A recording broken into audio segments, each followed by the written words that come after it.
Está na hora da entrevista do dia com a Denise Campos de Toledo. E nós vamos falar agora sobre as dificuldades de articulação no governo, pautas do Congresso, a oposição. Estou aqui com o Glauco Pérez, que é professor de Ciência Política da USP. Glauco, boa noite. Boa noite, Denise. Como vai? Bom, Glauco, acho que na semana ficou evidente mesmo a dificuldade de articulação do governo. O primeiro projeto das fake news, que foi retirado de pauta porque não tinha consenso, longe disso, e depois o governo foi derrotado naquela proposta de mudanças no marco do saneamento. São propostas polêmicas, houve mobilização das big techs, inclusive Arthur Lira reclamou disso, mas a gente já viu muita pauta polêmica ser aprovada quando se tem articulação, não é? Não tem dúvida.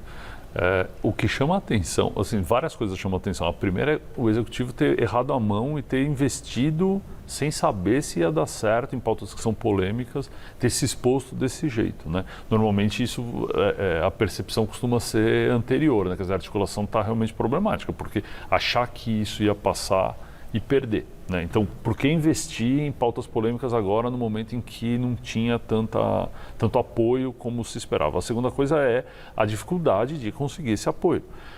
Lula não é um neófito na política, né? Quer dizer, ele sabe como é ser presidente e as dificuldades são enormes, né? É uma coalizão que não funciona.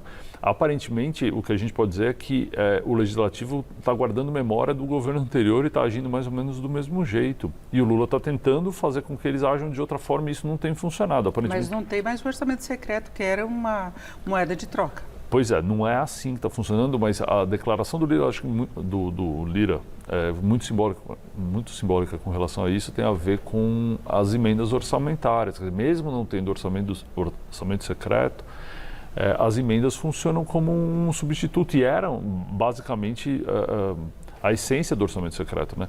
E aparentemente é a moeda de troca que os deputados estão buscando e não era assim que funcionava, né?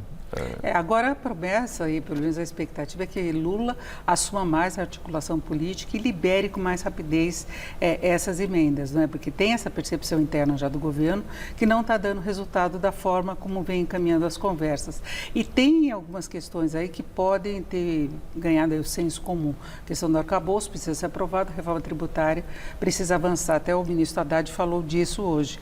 Mas tem muito mais a ser aprovado de pautas do governo. Não tem dúvida, né? Esse é um governo que veio com muita proposta, várias delas polêmicas mesmo, que foram debatidas em campanha e que eram claramente dividiam a população e foram motivos de crítica à candidatura do Lula e a maneira como isso vai ser encaminhado vai ser muito difícil se continuar sendo a mesma toada. Mesmo o Lula entrando na articulação, os partidos e as lideranças dos partidos precisam ser responsabilizadas e chamadas ao controle das suas bancadas. E isso não está acontecendo, né? Quer dizer, antes a articulação vinha por cima, vamos chamar assim, entre a presidência da Câmara e as lideranças, e hoje aparentemente o plenário ou o baixo clero está muito solto e com muito poder. Eles estão dizendo não vou votar e o partido que antes tinha condições de disciplinar a bancada não tem conseguido entregar isso ao governo. Então, ele ganha ministério, o partido recebe o ministério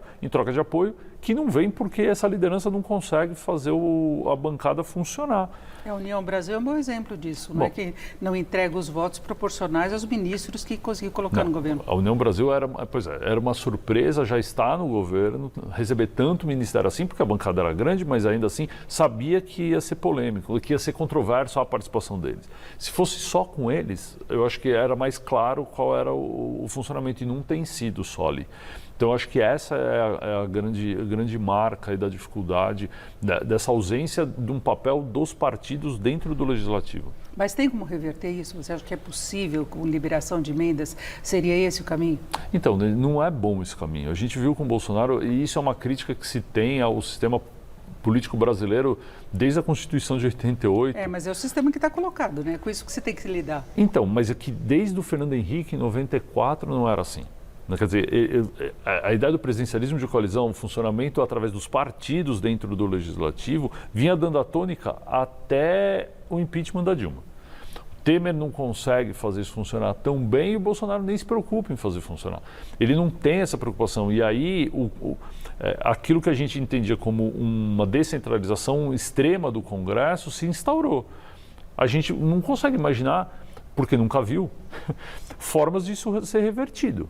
é o que a gente esperava que acontecesse com a eleição do Lula. Só ela não foi suficiente. Alguma outra coisa vai ter que acontecer. E não tem a mesma força Arthur Lira que ele teve, por exemplo, com o Bolsonaro. Pode ter sido até pelo orçamento secreto, que teve uma época que ele passava tudo como um trator. Claro. Era uma pauta atrás da outra, agendava fora de horário e conseguia a aprovação. E agora, como eu falei de início, ele aprovava, defendia o projeto contra as fake news de controle, não é? Pois é, e mesmo assim isso não foi suficiente, muito provavelmente porque o governo está segurando o que os parlamentares queriam. Antes a negociação era com as lideranças dos partidos, agora aparentemente tem que ser no varejo, né? Tem que discutir com cada um dos parlamentares. Nunca foi assim. A não ser no governo Bolsonaro, que não tinha uma agenda tão propositiva assim, as agendas e a maneira como era tocado dependia sempre do legislativo, então a coisa ganhou uma outra proporção, uma outra relação entre os poderes. O executivo e o legislativo mudaram de posição dessa vez. E não é uma questão apenas daquela oposição bolsonarista que se imaginava, por exemplo, mais dificuldade no Senado, não é, do que na Câmara, porque não são eles que estão mobilizando as bancadas contra o governo. Não, as pessoas estão vendendo o voto, literalmente, assim, elas estão usando a sua capacidade de votar num projeto como uma moeda de troca para receber algum interesse de emenda que a gente nunca sabe qual é, e do que veio do orçamento secreto a gente desconfia que não é boa coisa, né? Então não é para fazer política pública, não é porque não é na troca legítima, mesmo, é o que parece, interesse ou muito específico para atender uma população numa localidade específica, ou cheira algum tipo de tramóia. É esse tipo de desconfiança que surge aí que não é bom. Então, algum novo projeto, alguma coisa da área política de legislação que se possa tentar aprovar com o apoio do governo? Seria por aí? Seria. Pois é, hoje é assim que está funcionando. Agora, e a questão da CPMI, né? Nós tivemos um momento de empolgação da oposição, quando saíram aquelas imagens do então ministro de GSI, que foi nomeado pelo Lula já, sim, mas depois, em seguida, saíram as imagens de integrantes do GSI que vieram do governo Bolsonaro.